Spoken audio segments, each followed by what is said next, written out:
My name is Craig. I'm a power host on Turo with 12 vehicles, 10 of which I rent out. So a former guest just reached out to me who now is doing Turo for themselves. And they're doing their first repo. And they sent me a message, and here's what they said. You can pause it if you like. Okay, so first off, bear with me because it's a late night. I was getting some work done here, a little bit of a workout, and it's late. It was important that I got back to this guest, so I decided just to go ahead, shoot a quick video because it's not the first person, and it's not going to be the last. So bear with me as I gather my thoughts here. So Turo does offer to send a repo truck out, right? And that's cool. It seems like it would make things easier for you, right? You don't have to get up, you don't have to repo, you don't have to roll out with a friend, a battle buddy, or a spouse, whatever. Like, someone's just getting the vehicle for you and returning it back to you. Sounds great, but here's the catch. So whoever your representative is, your trust and safety representative, they have a shift. And I've actually kind of touched on this in one of my last videos, but I figured I'd just put a little bit more in depth so you get all of it instead of just that little snippet. So they have a shift. So when the vehicle finally does stop in the wee hours of the morning, usually a little bit earlier, but like it's usually pretty late. Whoever is not returning your vehicle, they're 9 times out of 10 they're doing hood rat shit with their friends, you know? So they're probably not gonna stop until kind of late. By the time you call that person to help you out, they're gone. They're off their shift, they're at home, they're asleep. There's nothing you can do except wait till the daylight to say, oh, okay, they stopped for a little bit here, but by the time, tow trucks take forever. Like, have you ever called AAA? Think about how long that takes. You could be sitting on the side of the road for hours. Tow trucks, it's the same thing. That's the same thing, it's not too much different. So potentially, you're almost never gonna get the car back. They're gonna try to repo the car in broad daylight while the person is moving around, or trying to, on purpose, make it so you can't repo the car, potentially. But 9 times out of 10, they don't really think you're about to repo it. They're just kind of doing their own thing. But they're going out, they're having fun, they're driving around. After a couple days, then they're gonna start playing that game of moving the car around. Meanwhile, that whole time, you don't have your car. And it's bullshit, 110%, but Turo only charges the guest 1 extra day. That's it. So it doesn't matter if the tow truck takes a week to get your car back, you will not be reimbursed for those additional 6 days. Period. Do I agree with it? Fuck no. But hey, that's just what it is. So it is always, unless the car is like in California, you know what I mean? Unless the car is really far away, it is always in your best interest just to go repo the car. You know, keep in mind, like I said before, not only do you not have the car, you still have to, if your car's not paid off, you have car payments. You have to pay the car insurance. The longer they have that car, the higher the probability of that car getting messed up. Because if it's at a point where you have to repo it, either it's a trust and safety issue, or they just didn't straight up return it. And that's on me for not asking you personally, but in general, that's usually what's going on with repos. If they're at that point, the likelihood of your car getting messed up multiplies fast the longer that they have the car. Also, you actually make a bit of a come up when you go repo the car yourself. So what I do is I wait to, as soon as I get the green light, like usually it's trust and safety because there's people flying in my cars, they ignored me, they ignored customer support, then they ignored trust and safety. And for other people who are watching this, what I mean by that, so let me break it down a little bit. I have aftermarket GPSs in every single vehicle. You're not allowed to speed anywhere, but you're not allowed to speed, you know, on the platform either. So I have essentially an alert that it triggers and sends right to my phone after like a certain speed. So it, boom, alert directly to my phone. And now Turo has a whole process of how to actually handle that. So what you do, I'm sorry, I'm getting off topic, but this is for the other people. Basically, I screenshot it. I open up the app, I screenshot it. It shows like the car, where it is, how fast it's going. And then Turo requires you to upload those supporting documents to the trip photos. Then Turo now requires you to send a specific message. So the message, you can edit it a little bit, but it has to say these two things. It has to state that what they're doing is against Turo's policy, and it has to state the speed that they're going. Turo's version that they send you is too aggressive, personally, I think. So what I do is I edit it and soften the blow a little bit, but I still have those two mandatory things. So that way, like, I'm following the rules. So then you have to call customer support. You let them know, hey, you confirm who you are, and then you give them the reservation number, and then you let them know, hey, this guest is speeding. I clocked them at 102 miles an hour. I did upload all the supporting documents to the trip photos, as well as send them the required message directly in the messages. Can't talk today. And then they'll say, oh, okay, they'll review it, and bear with them. Most of these people, English is not their first language. Just be patient. I can't stress that enough. Be patient. Just be patient. Walk them through it. They got it. Okay. And what they do is they warn the guest, usually email or call or whatever, but usually it's actually an email, funny enough. And the guest from then on has a 1 hour window. So after that 1 hour, that clock starts ticking the second they notify that guest. So after that hour, if they speed again, you call customer support, and customer support automatically escalates it to trust and safety.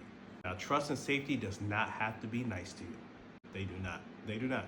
So guests want to get like kind of like uppity and crazy. Like, trust and safety doesn't have to be nice to them. And that's when all of a sudden, like, things change. That's when all of a sudden that guest wants to message you back. Oh, I just saw all these messages. I'm sorry. Is there any way I could keep the car? I really need it. And that's when all the lies come out. It's always my grandmother's funeral. I'm in the hospital. It's my family members. It's always a hospital. It's always a hospital or a death, because they pull on emotional strings. But they're lying. They're full of shit. At least in my personal experience, I haven't had not a single one be true yet. Plus, I have GPS. Bitch, I can see that you're not at the hospital.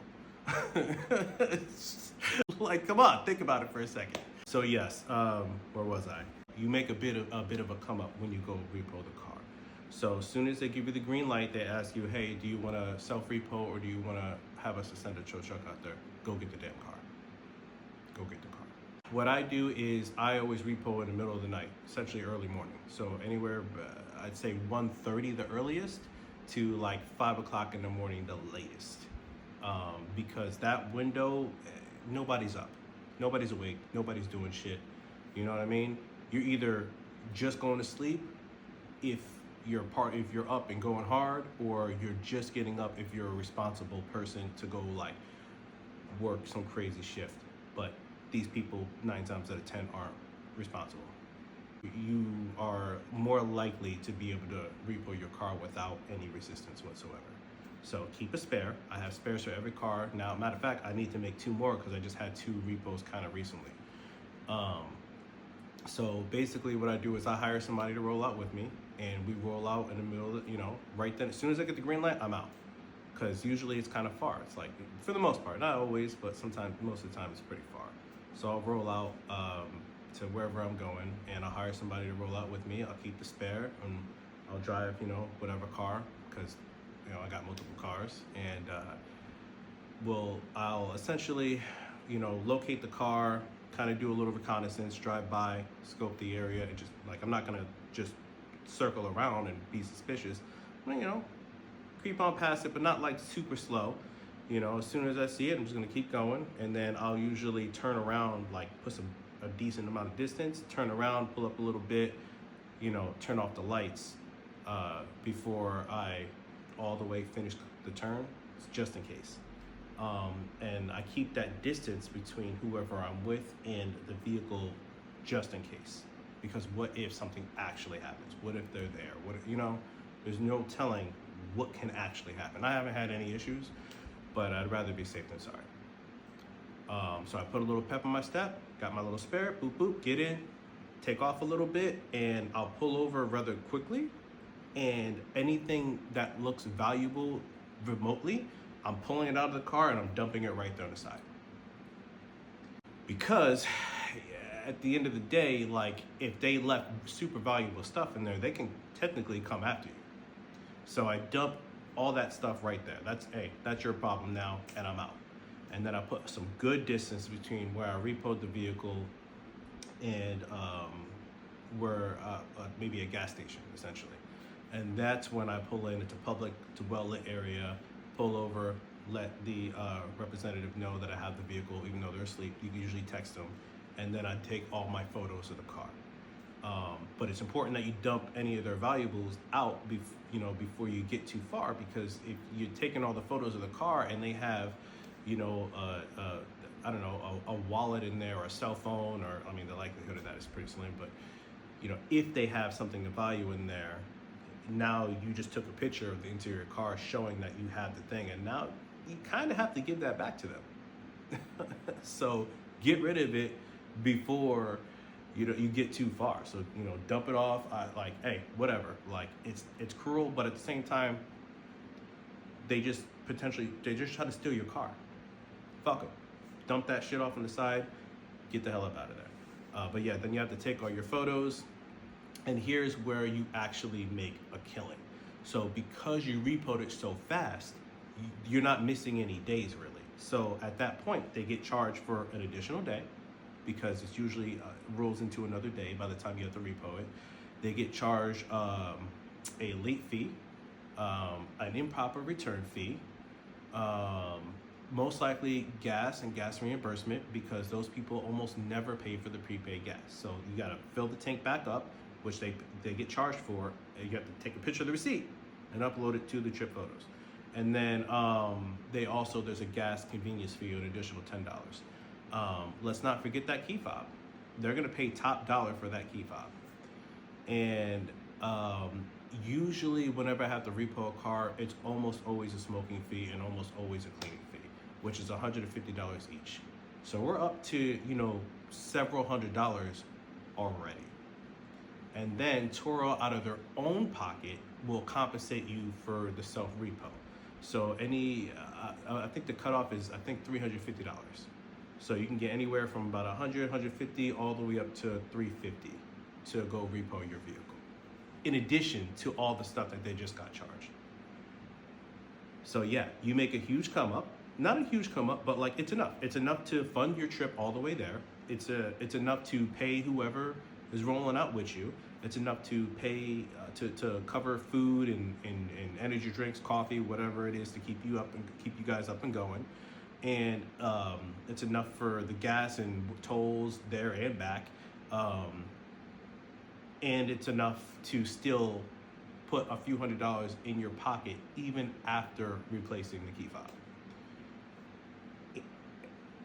Go repo the car. And now you have the car. So not only do you have the car, you got it back, you can essentially get it back on the platform, and now somebody else can rent it, as long as it's not trash, or if it's smoked in, it might take you a day or two to really, maybe a day or two tops to really get the smell out and get it ready for the next guest. But you're not losing much time, one, and then two, you minimize the possibility of your car getting totaled because they're flying in it, or just trash because now they're pissed off because they have to get the car back, so they're like, fuck this guy. You minimize your risk of paying a lot more for that vehicle by just going to self-repo. I'm trying to think if there's anything else, and no, that's about it. Protect yourself. Okay? Don't just go up there, thinking, oh, I got hands, because at the end of the day, a lot of these younger kids, they don't use hands anymore. So protect yourself. I mean, you're here in North Carolina, so as long as you're not a felon, it's an open carry state. So, if you have your concealed carry, even better. I've said it before and I'll say it again a million times, it's always better to conceal. Like, I'd rather have the element of surprise than just have just out and open. Like, you do what you gotta do at the end of the day. But if you got your concealed carry, go ahead and concealed carry. If not, open carry. As long as you can legally do it, open carry. Of course, I don't know where you're actually going, so make sure you're following the rules of another state if you're entering another state, which you could possibly, I think you said you're like 4 hours away, I think. So you could possibly be hitting Virginia, maybe? No, not really. Maybe South Carolina. I don't know. Look up the rules before you carry like that. But that's really it, man. Just go get your car, you'll make a lot more money. You know, you don't really have much of a fleet yet, so it's fine.